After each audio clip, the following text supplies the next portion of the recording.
I personally believe motivation is about personal power. Because if a child doesn't feel they are empowered, if they don't feel that they can, if they don't feel that they're going to be successful, they might not act or be motivated. And it's a power. It's power. So when you have students who don't feel that they may be able to be successful, and maybe hopefully this is not anybody's child in here, but this is good to understand this piece. They don't feel, maybe they have a learning disability like my son.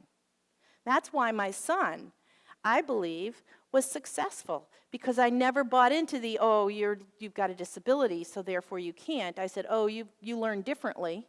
Never called it a disability. You learn differently, so therefore we're going to help you figure out how you learn and use those tools to get the best out of your life.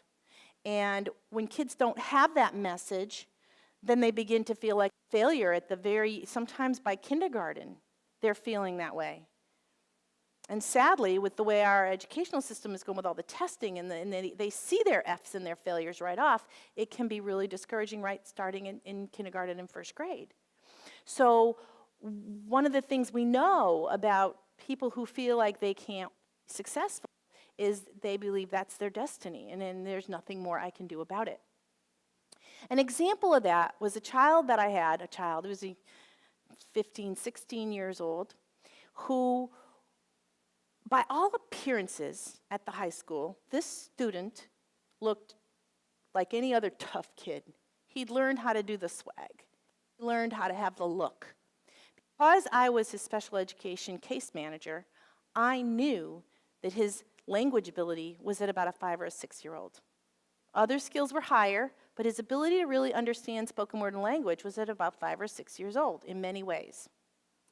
So he had a really good knack for looking like everybody else, but he really didn't understand a lot. He got through a lot of his coursework with a lot of supports from special ed. He was in a biology class with supports, but it still was extremely difficult for him. One day, the office, special ed office, gets a phone call, and there's a panicked voice on the other side calling the special ed office. You got to come get him. He's literally climbing the cabinets. He's climbing the cabinets. You've got to get him. You know, this isn't acceptable. We're having a test, and he's got to get out of here. You remove him. The child was removed from the classroom, and actually, after a meeting was held, and he wasn't allowed back in. What was he doing? He was avoiding the test. Would you say that there was no better way to get out of that test than to climb the cabinets? Socially acceptable, and for him it was. He was a clown. Everybody was like, look at him, you know. This was something that for him, where he was at in life, this wasn't a negative for him. All the kids were giving him like, look at him, he's climbing the cabinets, you know. How funny is that? So he got attention, he got out of the test, and the reality was he really couldn't do that test. So in the meeting, they decided to give him an independent study. And guess who was his independent study teacher?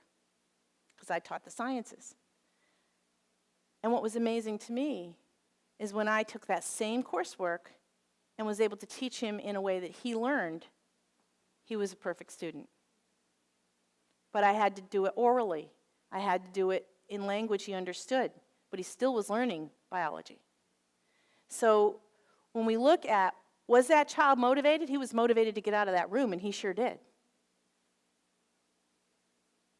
But somebody else might say he wasn't motivated to be successful. Well, he wasn't being reached in a way that could help him to be successful, and maybe that wasn't the right place for him in that class.